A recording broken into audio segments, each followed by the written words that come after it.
Councillor Mitchell. Thank you, Mr. Chairman. Yeah, this is a recurring issue, and I've always found it frustrating that we're here to represent both the public and private sectors, and I think we have a sense, at least I certainly do, that things are not going terribly well out in the private sector these days, but we have really no meaningful data. We have no real way to compare the sectors. We have no real way to compare work before the sectors, and no one, it seems no one out there at all is even gathering it. So we're kind of, everybody makes assertions, but we don't really know. Our job is to be fair in our settlements with our own people, but I think fair also in those settlements with the broader sector. So it's always a tricky issue. I've never been very comfortable with having our salary linked directly to settlements we approve, because it just feels kind of when you approve the union settlement, you're basically approving your own increase. We've got away from that in Whitby. We're not having an increase this year under our formula. And I agree with Councillor Foster in the sense that maybe we should look at a policy and find a way to de-link what we receive from what we approve for our employees, because we are somewhat different than employees. And that would be certainly worth pursuing. We're going into another budget cycle, and we'll find again that almost certainly the budget we approve will be higher than the core inflation rate, because our municipal inflation rate is just consistently higher than the core inflation rate. But I mean, again, to the private sector out there, that's problematic. Why are you always higher? So if our own wages were more linked to actual inflation rather than municipal inflation, if you will, that would send the right kind of message while allowing us to keep up generally with what's going on across both sectors. So I guess, Mr. Chairman, that's the kind of thing I would like. Councillor O'Connell. Thank you, Mr. Chair. And I did raise this issue at Finance as well, and was fully prepared to bring it forward, but in speaking with my colleagues, Councillor Aker and Councillor Rodrigues, they had already mentioned their intention, so I had no problem waiting to have their motion come forward. But I do support the idea of a council salary freeze, or even, as Councillor Mitchell pointed out, de-linking from the union or any pay increases for our staff, union or not.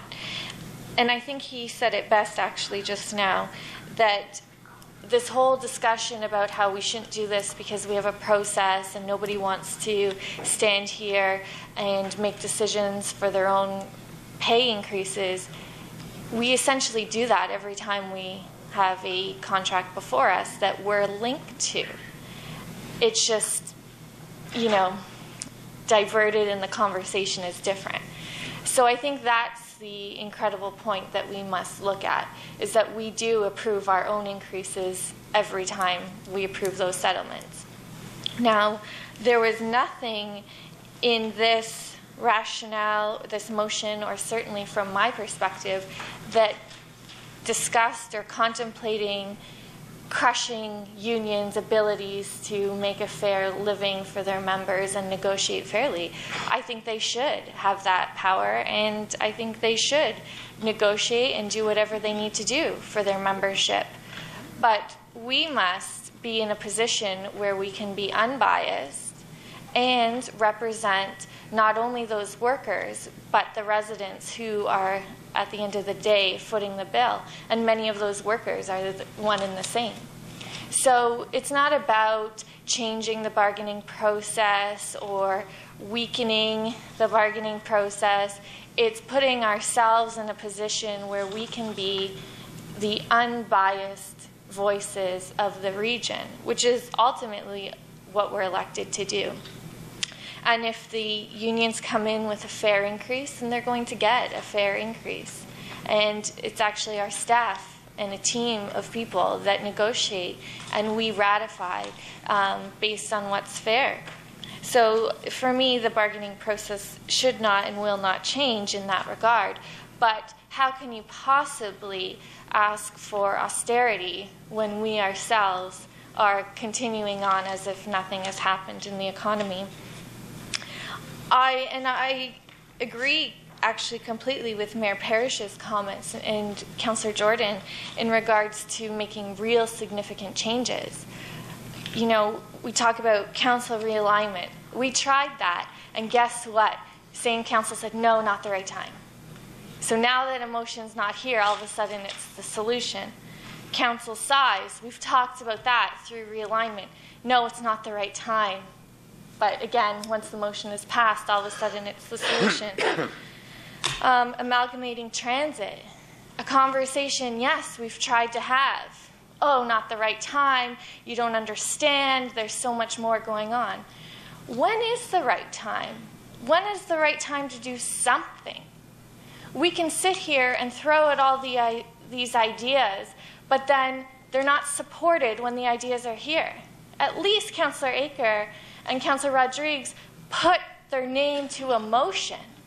It's $35,000, which isn't anything on the grand scheme of things, but they're trying to make a difference and set an example and a tone for this region. Whenever we put something forward, I've asked for a study looking at staff rationalization to ensure we don't have duplication. It's not to get rid of our workforce, it's to make it more efficient. What was I told? We've done it, we don't really need to do it again, you know, there's no real need, everything's good. Well, at what point do we do something? At what point do we make a decision?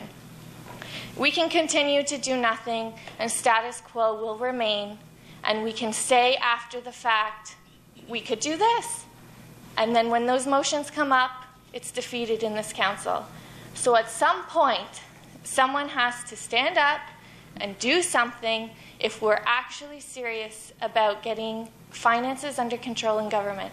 And it's like a Band-Aid, just rip it off and get started, because if we continue to do nothing, nothing changes.